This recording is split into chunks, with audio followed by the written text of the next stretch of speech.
We finished restoring your 1964 Nishijin A single ball machine, and this quick start guide will show you how to play. Now there is a sticker over here that says 1965. 65 was the year of expiration, and they were typically made the year prior to the year expiration, so that's why we're saying 64. There are three things in back we want to do before we play the machine. The first is to lock the ball drain lever. That's in the top, and it'll probably be that way when you get the machine, but if not, this little metal here, you're going to want to flip it down, and that's in the locked position. The second, and this is the most common problem with Pachinko machines, is the one ball seesaw in the wrong position. Right here is a short brass piece, a rectangular piece, has a couple Pachinko balls in it, and it pivots up and down. And when it's in the down position, balls will back up in your machine, you'll get a jam, and it won't work. So we want to reset it just by simply grabbing it and pivoting it this way. Now it's ready to play. Go ahead and connect your battery. The battery powers 3 light bulbs in here, and these flash when you get a jackpot. So normally when you're playing Pachinko, there's no lights on the machine. Just these will flash when you get a jackpot. There's also a light bulb down here at the bottom.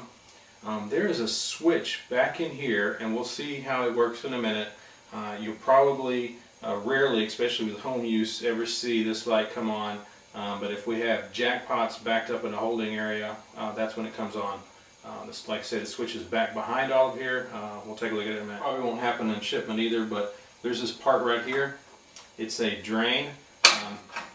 So if you have balls, they'll come out. They can either drain out here, or they'll drain down this chute. Most of the time you just want them to come out this chute, catch them in a bucket below. But this is another way you can get them out. I'm going to put 2 buckets on your machine. Whenever you get a jackpot, the ball that went into one of the pockets will drop out this chute. If you miss and you don't get a jackpot, the balls will drop out this chute. This chute is for when you're ready to drain the machine, so you really don't need anything under here until you're ready to drain the machine, but this bucket just barely meets on both sides, and just to be safe, go ahead and have 2 buckets. Finger rest bar, you put your index finger up against it, then you grab the flipper with your thumb, and then you pull down and you quickly let go. And you need to let go quickly so there's enough power in the spring to flip this up and launch a ball on the playfield. Now you can adjust how far you shoot the ball by pulling down part way, and you can experiment with different settings on how far to shoot it. Now what you're going to do is, you're going to have some balls here. We'll go ahead and put some there now.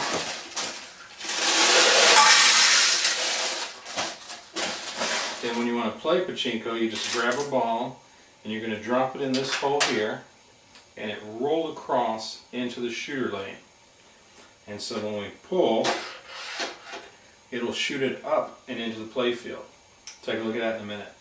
This lever here, you're rarely going to use it, but it just pivots down. We'll learn more about that later. That's whenever, if you have jackpots backed up in the holding area, this is how you get them out. Basically, if this pink light comes on here at the bottom, when the pink comes on, then you need to push the pink switch, or pink lever. This is a little window into the holding area for jackpots. So if you see balls in there also, that's another indicator that you need to use the pink lever. And you have a little ashtray here that flips over if you need to empty it. Okay, when you shoot a ball, it goes around the shooter lane, and if you shoot it real hard, it could possibly go all the way around twice and then drop into the playfield.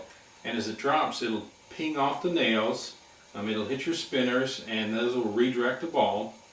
And you're trying to get it into one of these pockets here, or get it into the top pocket, in which case it'll drop down here and then drop out and pay you a jackpot. It could also come through here. This is just a pass-through, and it passes all the way down to this pocket. Here is where you'll see the lights flash when you get a jackpot. We'll go ahead and shoot.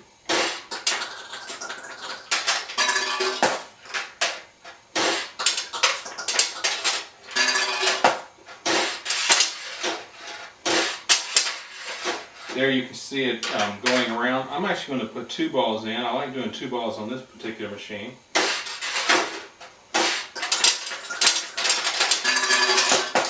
It's kind of fun, sounds nice, and it also improves your odds of getting a jackpot, especially when you're trying to demo the machine.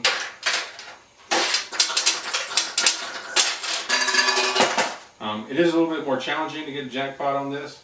I did separate some of the nails a little bit above the pockets to try and increase the odds of getting a jackpot. We'll play a little bit more, and then if we don't get one, we'll open the door and show you.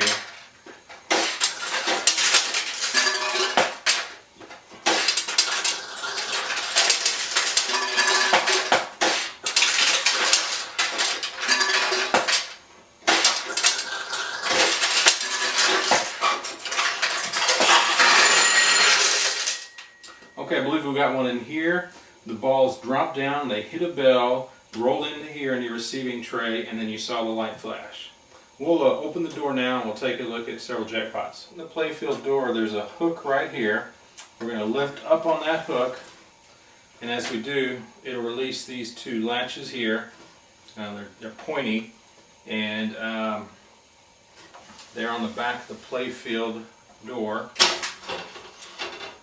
So you can see those points. And when you go to close this, you might have to actually push in just a tad because those points might want to hit the wood. So then we can swing that open. And now we have access to the playfield in case maybe somebody put in 10, 20 balls through there and they're all jammed up here. You can open the door and that way you can get them out. Or if somebody puts something other than Pachinko balls in there. I'm just going to drop several balls in, so we're going to see all the different jackpots. I'll drop one here in the top.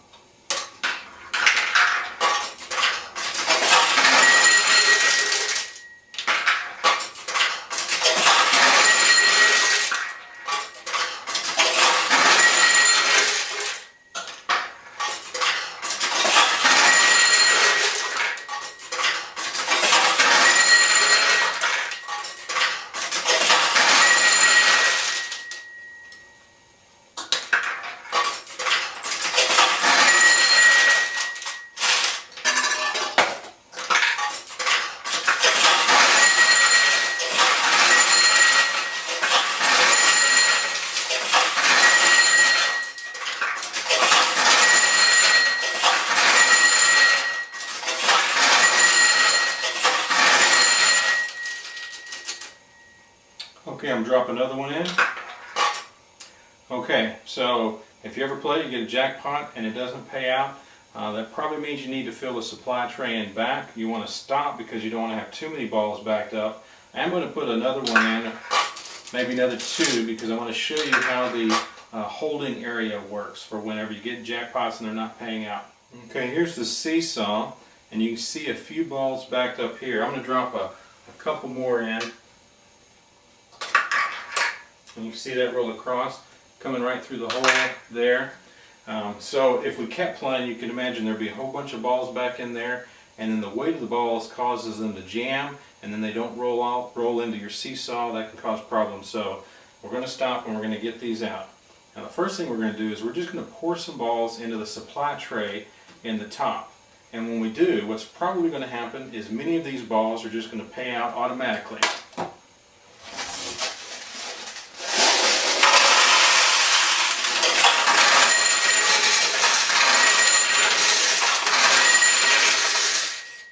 Okay, we saw several of the balls pay out, and you can almost see there are some balls back inside of here. And we also see that that pink light came on. Let's take a look at it from the front. The reason that pink light is on is because those balls in back, you can see it just right at the tip of my finger. You see something there? There is a little post with a little piece of yellow plastic on it, which is what I'm pointing at. And that, when a ball is sitting on that, that's the part that activates the switch that makes this light come on. So here we can see the light on. You can sort of see balls back here. Now if we pull down on this pink lever, pull down on the right side down, what it's going to do is it's going to pop one of those balls out and pop it into the one ball seesaw, and it'll pay out. So reach around. So it temporarily turned the light off until the next ball rolled onto that yellow post. Let's take a look at it from the back. So that pink lever, I just touched it there. It's going to move this entire piece of metal here, and that metal is going to lift this wire here. And as you see, I'm pivoting it. That loop right there, the other half of that loop is what's going to kick a ball into the seesaw and pay it out. So I'll go ahead and lift it up, and I'm going to hold it up, and a ball will pay out, and then I'll let go.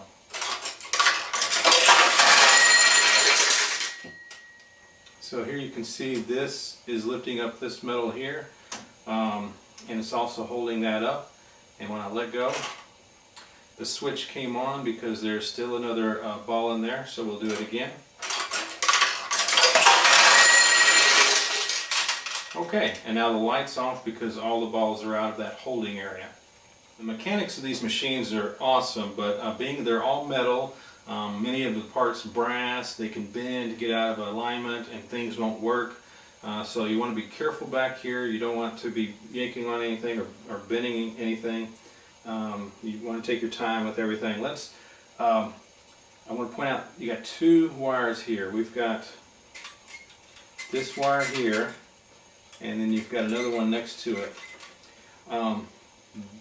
This one here, the one on the right side, whenever you get a jackpot, the seesaw's in the wrong position because it just paid out. That second wire, as you get a jackpot, the balls that are paid out, they're going to fall down and hit a bell, and as they fall down, that wire will reset your seesaw for you.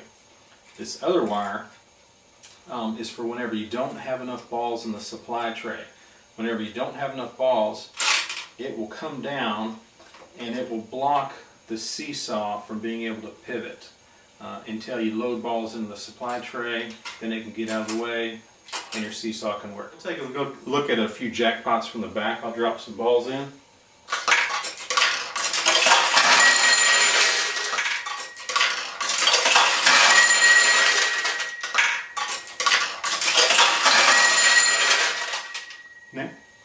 Now I'll zoom in to the top and then the bottom so we can see it up close. As I drop a ball in, you'll see this arm pivot, releasing the balls in it. They'll come down here, hit a part that goes down to reset the seesaw, and then the balls will come down here and keep going down until they hit the bells.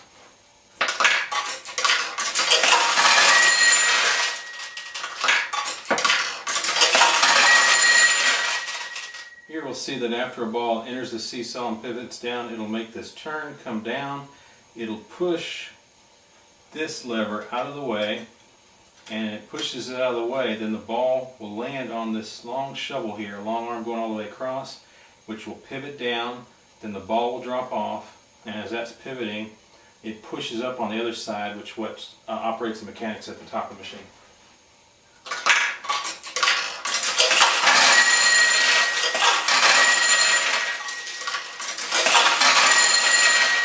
You never want to lay down the machine with balls in it or transport it with the balls in it, so you want to drain them.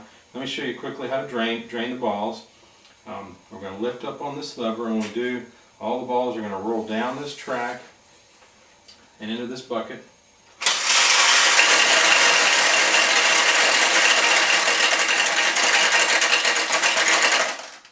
And you could just check to make sure all the balls are out of the tray just by tapping on it. Okay, that got all the balls out. Balls out of the machine, there's not enough balls up here. We talked about what happens about this not being able to pay out, but if you don't have enough balls, well, let me just drop one in. And you get a ball to go in. First of all, it's not pivoting because there's not enough balls in the supply tray, but if there were enough, it would pivot like this. Normally you're not going to have this in normal operation, but let's say you got a ball here. Okay, it's stuck there. It's not moving. How do you get that ball to move down? Well, you don't want to pull on the arm because if you do, you're going to bend it. So the arm comes all the way over here, and it goes up here. It is hitting on two levers here, and those levers are blocking it because there's not enough balls here. Once we add balls, those two levers will pivot out of the way.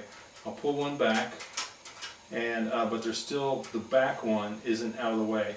So if I pull them both back, then that arm is free to pivot down and release the ball. Okay, that concludes this quick start gag. We sure hope you enjoy your machine.